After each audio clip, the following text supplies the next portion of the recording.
Hi, friends. I I'm having a lovely morning. I hear Annalise stirring on the monitor, but she has not woken up yet, or she's not gotten up yet. And but I had something happen yesterday that was really kind of interesting to sit with, interesting to reflect on, because I had kind of an intense experience, not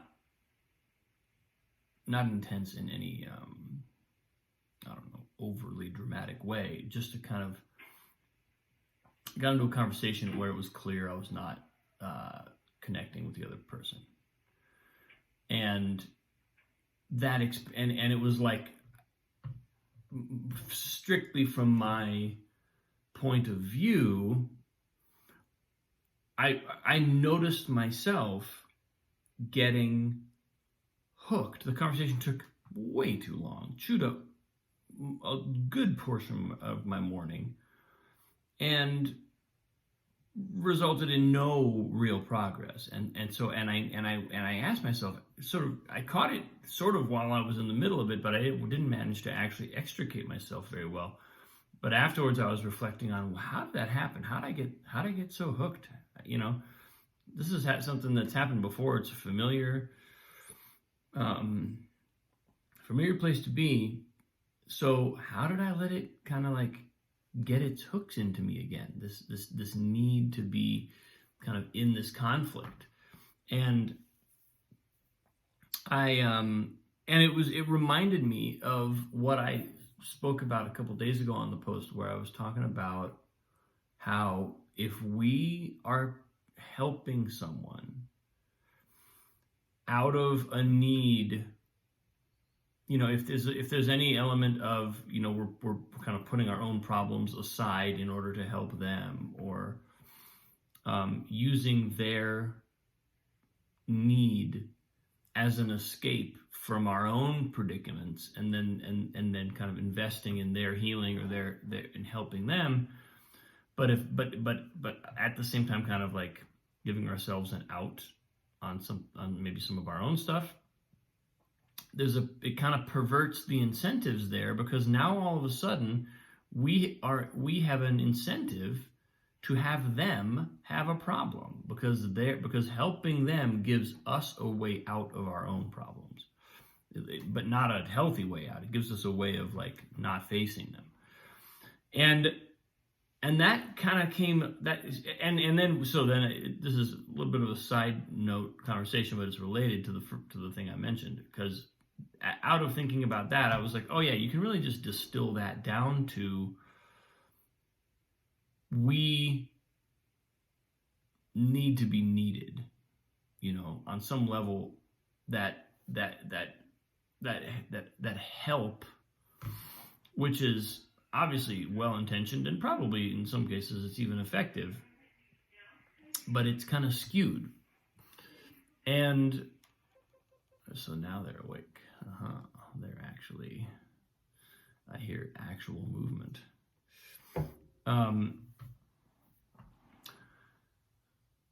So there's a need to be needed, or a desire. It's a desire for affirmation that's happening in us, manifesting through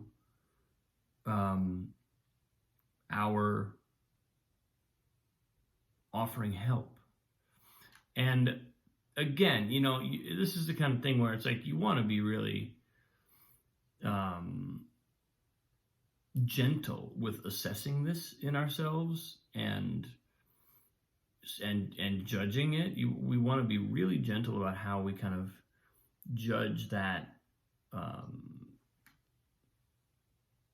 those intentions, because so much of it is not conscious, and so much of it happens. It's habitual. It's rooted in really deep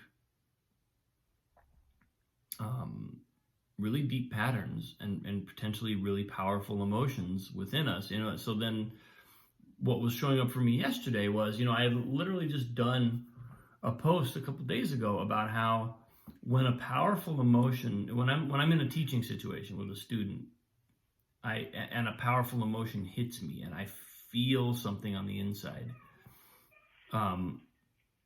that I'm able to, in those circumstances, I'm able to identify that what's happening, oftentimes, not always, sometimes I am experiencing my own emotions in those situations, but sometimes I'm experiencing emotions that the student's subconscious is kind of like projecting into me, and I feel them, and then if I don't react to them, this is something that like the student's mind is subconsciously trying to provoke, because that's, they're either, and a lot of times it's something that they would on the surface of it say that they don't want to provoke, but because it's repressed, they actually have to keep provoking it until they've processed the thing underneath it. So the provocation is both unconscious and ultimately beneficial, but in the short term, it's going to feel like the opposite of what they want to experience. So I don't have to act on that. I can receive that, and if I can be conscious, if I can hold that emotion, if I'm aware, I can feel the emotion and diagnose, is this me feeling this? Or is this something that they are trying to elicit from me subconsciously? And then I can make a measured response. I can just decide what's the best way to actually be of service here. How can I help this person? What are they prepared to see? How can I lead them in a direction that would be positive? But yesterday in my conversation, I didn't do that at all. I didn't hold that space at all. Not until the very end of the call did it kind of even dawn on me, oh, this thing that I do with students, it's available in all of my life. There's literally no moment of my life that I couldn't treat this way. Now, it's just a different relationship, right? When you're talking to a friend or somebody with whom I'm not in a teaching relationship, I'm more in a like peer-to-peer relationship. It's a different thing. And in some ways, holding that space and being so objective is not even really appropriate. It's not that it's not appropriate. It's just that it's not. If one person in the relationship has to do that, it just reconstrues what's really happening in the relationship. It starts to not feel peer-to-peer anymore. But all that being said, I just looked at what was happening to me, and I was like, "Whoa! What if I try to do some of what I do when I'm in more of like a teaching situation? What if I use that mechanism and try to receive what's happening and diagnose what's underneath it?" And what I found was just this, immediately, it was like, oh, wow. Yeah, there's just a giant reservoir of fear and mistrust. I immediately felt it. I felt like, it was like, it's this interesting thing where when I'm feeling emotions and I'm kind of like, defending myself from within them, it's all sticky, it's all one big thing, it's just a bunch of like muddy gunk that I experience, and my impulse is to repel it, to kind of expunge it from my system, try and get it out, try and block it out. And if you can imagine, someone's projecting fear and whatever mistrust onto you, of course you're gonna go, no. Unless we're being conscious about that. But as soon as but my point is, when I'm in the rejection mode, it stays amorphous. It stays undefined.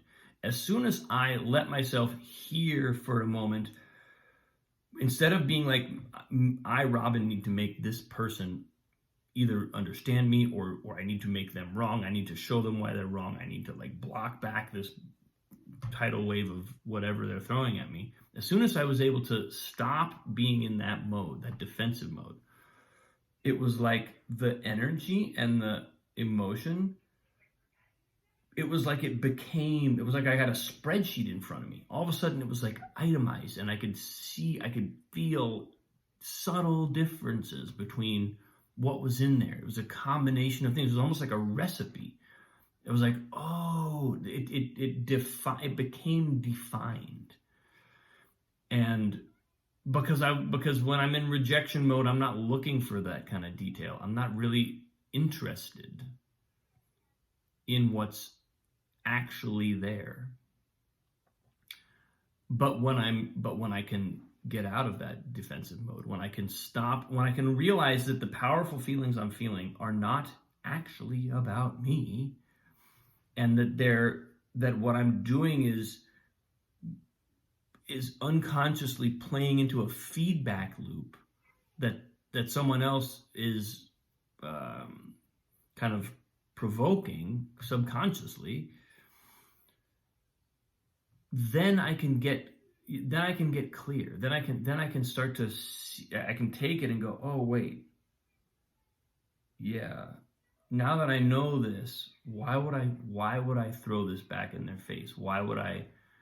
Now that I'm actually seeing that this is not like an indictment of me, it's actually their expression of something that is tormenting them. Why would I take that and throw it back in their face? You know, it's that moment of distinction between what the experience of intense emotions is all about. It's an amazing, and of course then I was like, well, maybe I should get better at doing this in all of my relationships, you know, not just when I'm in the teacher-student mode. And it's, you know, there are ways in which that can be, I think, more and less possible. I mean, I suppose it's always possible. Because actually, ultimately, at the end of the day, that's good communication. How can you communicate? We're not, when I'm just rejecting a bunch of emotion that I don't want to feel because I'm, you know, either trying to prove that it's not about me, or on some level it's triggering me and it is actually a little bit about me, because I'm, you know, ultimately that's the thing that that my wife said at when I was kind of recounting this to her. She said, I don't think your frustration is with the other person. I think your frustration is with yourself, because you let this in and you let it take up so much of your time and bandwidth. And I was like, you're absolutely right. Yes. And because I didn't manage to extricate myself until an embarrassingly long time. And it came from that insight that, oh, wait, I know this isn't about me. Why am I making it about me? What is it in me that wants to have the experience of this conflict? Because if I didn't want to have the experience of the conflict, there would be no incentive for me to not see clearly. You know, that's, I think, kind of a key thing. If you're, there's got to be some incentive towards the conflict in order to go blind, because otherwise we wouldn't go blind. We would see, we would look clearly and be. Why would we go blind? Why would we not look at something that we know how to look at? Why would we not see clearly when we know how to see clearly? Well, there's some emotional incentive in us that it hooks into and grabs us, and we want that feeling of the I get to push back here. So that's all kind of that's my takeaway from this experience. It's kind of what I'm gleaning and trying to see kind of what happened there, and observe what the mechanism was by which I got to that point, because it's obviously not a pleasant place to be, and it's also not a necessary place to be or a helpful place to be. So So yeah, I'm just kind of putting those things together in my experience and looking at how I can just be a little more conscious in that circumstance. So thanks for watching, people. Love you much. You are incredibly important to me. I appreciate you. Have a wonderful day. I'll see you tomorrow.